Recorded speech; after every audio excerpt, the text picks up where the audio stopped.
பாகாவ் தோட்ட புதிய தமிழ் பள்ளி கட்டுவதற்கான திட்டத்தில் உள்ள சிக்கல்கள் உடனடியாக தீர்க்கப்படும். சுமார் 5 ஆண்டுகளாக தாமதமாகி வருகின்ற தோட்ட புதிய தமிழ் பள்ளி கட்டுமான திட்ட சிக்கல்கள் தீர்வு காண நடவடிக்கைகள் மேற்கொள்ளப்படும்.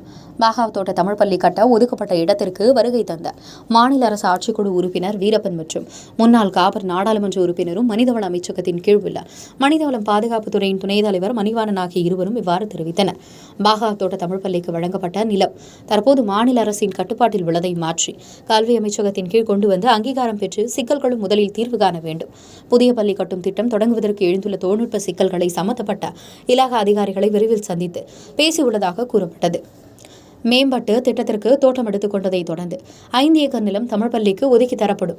புதிய பள்ளி கட்டும் திட்டம் முழுமை பெற்றால் அதிக இந்தியர்கள் வாழும் பாகாவ் நகரில் ஒரு தமிழ் பள்ளி இல்லாத குறையை தீர்த்து வைக்கும் என்பது திண்ணமாக நம்பலாம்.